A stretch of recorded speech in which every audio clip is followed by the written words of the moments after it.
Hejsa! Hvad er det lige, der er med det der tatoveringsfjernelse? Vi har valgt at lave den her lille video, der omhandler fakta og myter om tatoveringsfjernelse med laser.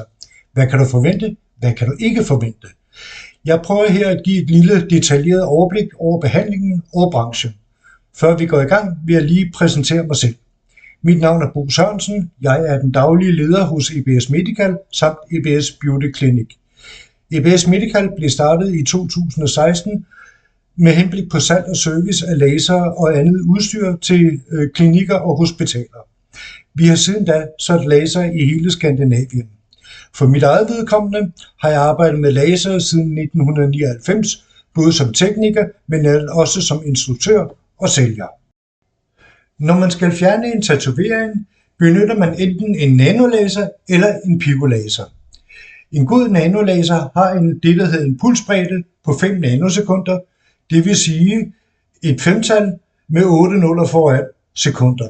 Hvorimod en god picolaser har en pulsbredde på 350 picosekunder, det vil sige 350 med 6 nuller foran sekunder. Nanolaseren, der er lidt langsommere end picolaseren, skyder med de cirka 5 nanosekunder sådan over lidt længere tid, hvorimod picolaseren skyder med de 350 picosekunder i meget, meget kort tid. Se billedet her. Blækpartiklerne i en tatovering er meget store, og dermed kan vores immunforsvar ikke opdage dem. Laserens opgave er at pulverisere de her blækpartikler ind til mindre partikler, så vores immunforsvar kan opdage dem og udskille det via lymferne. Begge typer laser er gode til at smadre blækket ind til mindre partikler, men picolaseren er endnu bedre til at smadre de her blækpartikler, så behandlingen i princippet bliver mere effektiv, i hvert fald i teorien. Picolaseren er ofte betegnet som den ultimative laser til tatoveringsfjernelse. Nogle af fordelene beskrives som mindre smerte, færre behandlinger, samt at den er blidere ved huden. Dette er en sandhed med modifikationer. At fjerne en tatovering gør ondt med begge typer laser, uanset om det er nano eller pico. Så om picolaseren gør mindre ondt end nanolaseren, det er svært at afgøre. Antallet af behandlinger varierer afhængig af blæktype, hvor dybt tatoveringen ligger, hvor gammel den er og hudens beskaffenhed.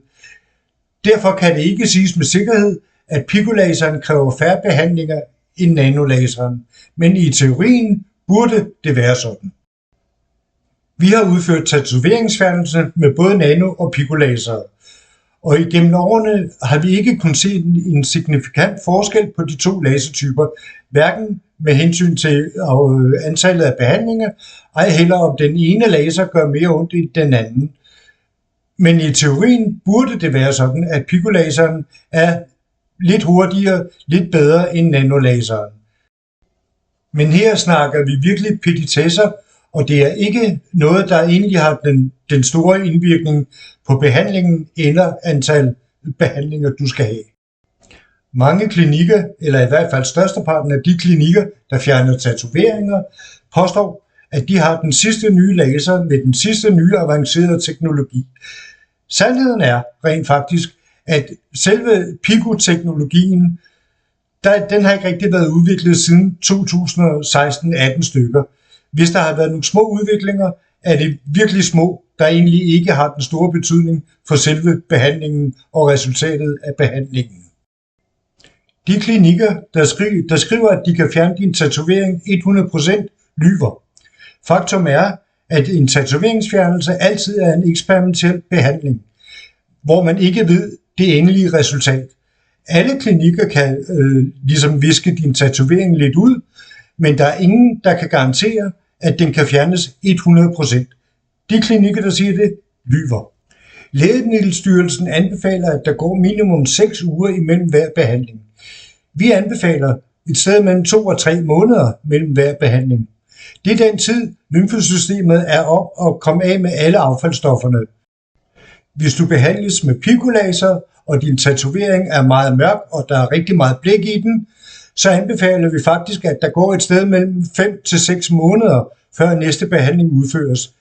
Dette er fordi, at lymfesystemet skal have tid til at komme af med al blikken, som jo er meget, meget mindre i picolaseren, end den er ved nanolaseren.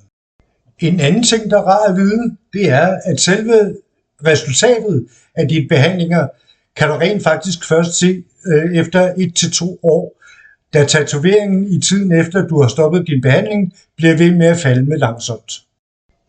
Mens der er meget tale om, hvilken type laser man skal bruge, glemmer man ofte at overveje, om den person, der udfører behandlingen, egentlig har modtaget en reel uddannelse til at gøre det. Vi her hos EBS Medical har specialiseret os i at træne behandlere i forbindelse med salg af lasere. Mange klinikker benytter sig af en Kina-laser. Det er ikke fordi, der egentlig er noget galt med Kina-laser, i hvert fald ikke normalt, men mange af dem er ikke CE-certificeret eller har den rette certificering til at kunne benyttes i Europa. De laser, vi sælger, er alle sammen certificeret til at kunne benyttes i Europa. Ydermere specialuddanner vi vores købere i laser, så de præcis ved, hvad laseren kan og hvad den ikke kan. Der er faktisk ret mange klinikker, der ikke har modtaget den korrekte træning, eller måske er blevet trænet via en video. Det er ikke godt, fordi der er mange ting, de ikke får at vide. Mange detaljer i behandlingen, de ikke bliver oplyst om. Der er mange klinikker, der på Facebook og andre sociale medier viser deres tatoveringsfjernelse. På rigtig mange af disse videoer bliver der lavet fejl. På nogle af videoerne skyder man med alt for stor spotstørrelse, og dermed kan man risikere at skade huden, hvor tatoveringen ikke er. På andre videoer er håndstykket ikke i kontakt med huden. Det betyder, at selve laserstrålen ikke er i fokus, og dermed ikke leverer den energi, der er meningen for at kunne fjerne tatoveringen på en effektiv måde. Dette tyder på, at de personer, der udfører behandlingen, ikke har en ordentlig uddannelse, eller måske slet ikke har nogen uddannelse. Så udover at have en god laser til at fjerne tatoveringen, kræver det rent faktisk også, at den person, der udfører behandlingen, har den rette uddannelse. Det er desværre ikke ret mange, der har det. Noget man også ser på mange af de videoer, er, at klinikken ikke benytter en hudkøler. Hudkøleren har til opgave dels at køle huden ned, så skaden på selve huden ikke bliver så stor, men den har også en smertelindrende effekt. Så det vil sige, at selve tatoveringsfjernelsen ikke bliver så smertefuld. Det er vigtigt, at man køler huden ned, dels for at beskytte huden, men også for at gøre smerten lidt mindre.